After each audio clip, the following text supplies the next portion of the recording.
Hello, listeners. I hope everyone's doing well. This week, I went shopping. I went shopping to buy a new pair of workout pants at my favorite spot for such things, Lululemon Athletica.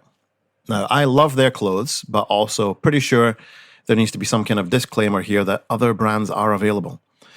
What I didn't love, however, was the 360-degree mirror in the changing room.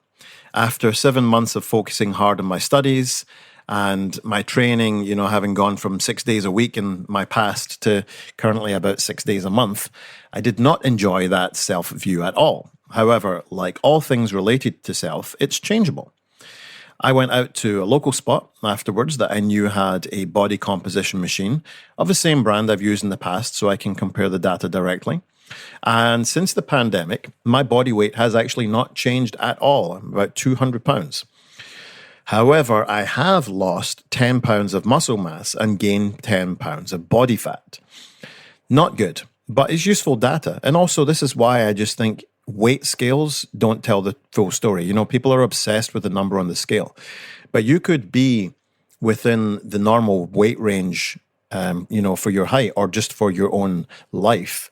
But you could be under-muscled and carrying too much body fat. So the number on the scale is not that important. What's important is the composition.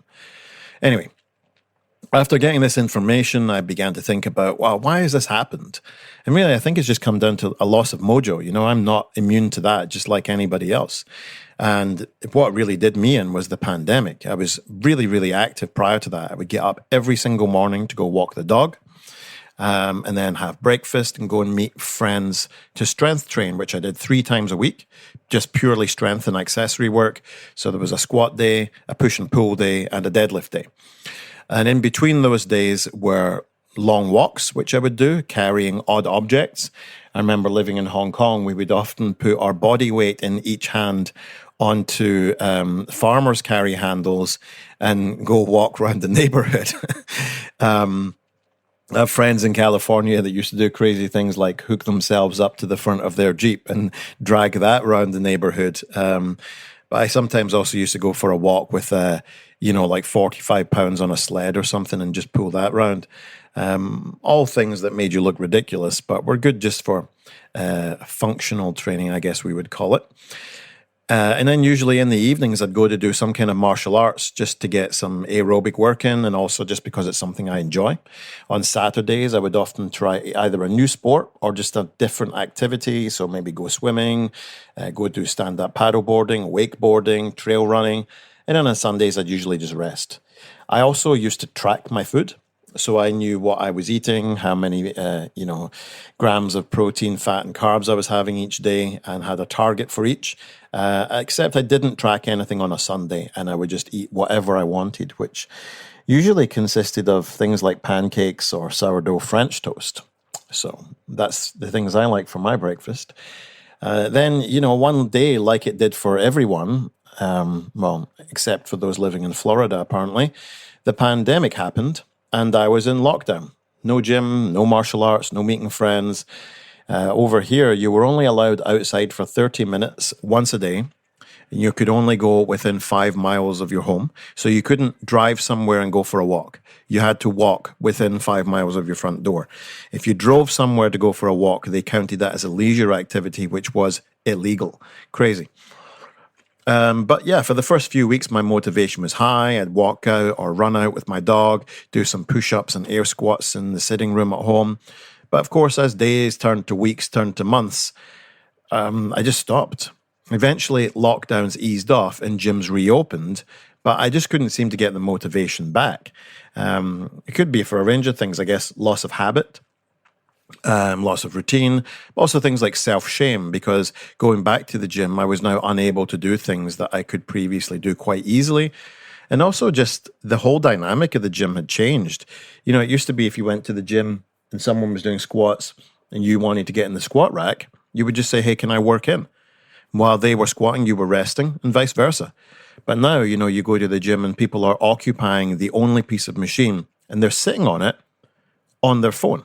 Texting, watching TikTok, whatever it is they're doing. But the point is, if you're not doing leg extensions, why are you on the leg extension machine? It's not a seat. and you're blocking it for everyone else. But, you can't really go up and say that to people. It's a bit confrontational. So you just have to deal with it, and sometimes I've gone to the gym and not been able to do what I wanted to do because people were blocking the equipment, doing exactly that.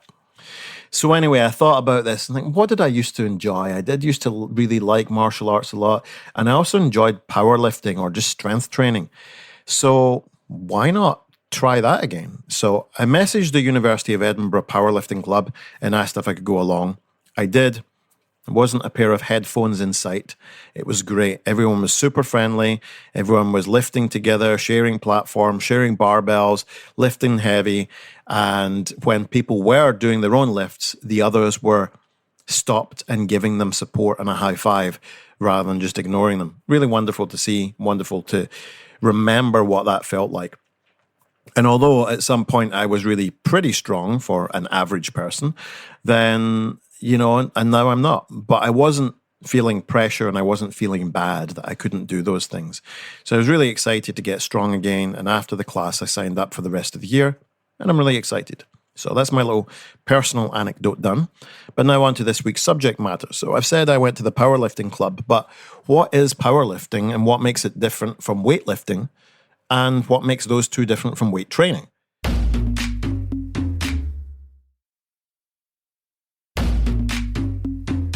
So on the days the powerlifting club aren't training, the weights room is being used by the weightlifting club. Weightlifting and powerlifting are sports, and they're two different sports. In powerlifting, there are 3 lifts you train for: squat, bench press, deadlift. In the squat, your aim is to take the largest possible load through the minimum legal range of motion, legal being legal in the competition of that sport. And usually the aim is to get the hip crease below the knee. That would be legal.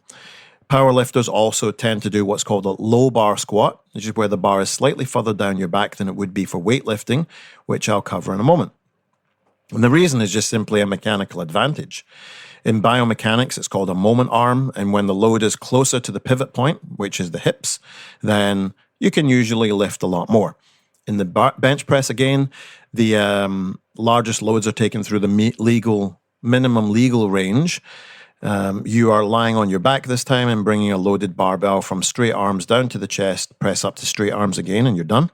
You sometimes see powerlifters reducing the range of motion by having really arched backs or really wide hand positions. Finally, we have the deadlift where you pick the load up from the ground, hips and knees lock out, and you return the barbell to the ground under control with your hands on it. You don't drop it from the top. You sometimes see powerlifters with a really wide stance called a sumo stance. Again, it decreases the range of motion. In weightlifting, there are 2 lifts, but once there were 3. The lifts are the snatch and the clean and jerk. Until 1972, there was also the clean and press, which was removed due to difficulties in judging standards. Mainly competitors were leaning really far back and doing almost what looked like a standing bench press minus the bench. So what are the 2 remaining lifts? Well, in the snatch, you snatch the barbell from the ground to over your head in one movement. Usually the lifter starts by squatting down behind the bar with a very wide grip, almost hands at the ends of the bar, and then pull the bar up the hips and then drop under the bar real fast, catching it overhead and standing up out the bottom of that squat whilst holding the bar still overhead. There are other variants like a power snatch or a muscle snatch where the athlete will not squat under the bar again, but just pull it up in the air. These are usually not performed in competition simply because most people cannot power snatch or muscle snatch as much as they can snatch. That's usually technique limited, though. You normally find novices can almost power snatch as much or more than they can snatch just because they're lacking the technique. In the clean and jerk, in the clean portion, it looks like a deadlift. You start from that deadlift position and quickly pull the bar up, extending your hips and then shooting real fast under the bar again, catching it on the front of the shoulders. Then standing up in what we call a front squat and get ready to perform a jerk, which is where the knees bend and then straighten again, and that kind of force transfers into the barbell and propels it overhead until the arms are straight. As support or accessory for weightlifting, These weightlifters will often train high bar squat, which is different from the low bar squat powerlifters do. And that's because you can keep a really upright torso, which is really important for weightlifting, but it's not important for powerlifting. Which brings me finally to weight training. So as I said, on certain days in the week, the weights room is used by the powerlifting club, and on other days it's used by the weightlifting club. But at no time is it used for weight training, which is the first difference. Weightlifting is a sport. Lifting weights is not a sport.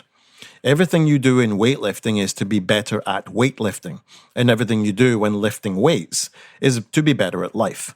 The next difference is that when I was describing powerlifting, you notice that I said it's when a participant takes the largest load through the minimum legal range of motion.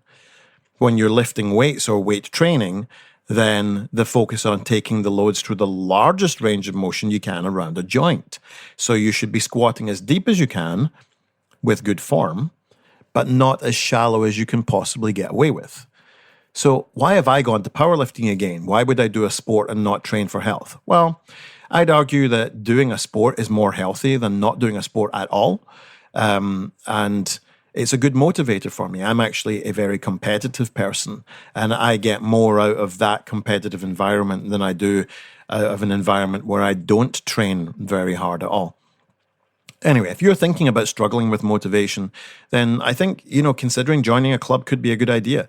I've said before on this podcast that the number one predictor of success is adherence, and the number one predictor of adherence is enjoyment. Have a great week, and if you want to send me an email, then you can do so. getfitguy@quickanddirtytips.com. Although I would like to note that I don't check the emails anymore. Someone over there checks them for me and then forwards me anything useful, because I've just had some strange and unusual emails. So I don't want to have to deal with that. I don't think anyone should have to deal with harassment or anything like that in their jobs. So if it takes me a while to get back to you, then I apologize, but those are the reasons.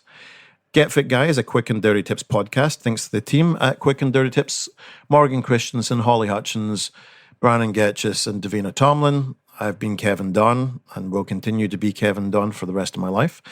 If you have a question for me, leave me a voicemail, 510-353-3104. Email me, getfitguy@quickanddirtytips.com. Visit quickanddirtytips.com or check out the show notes in your podcast app.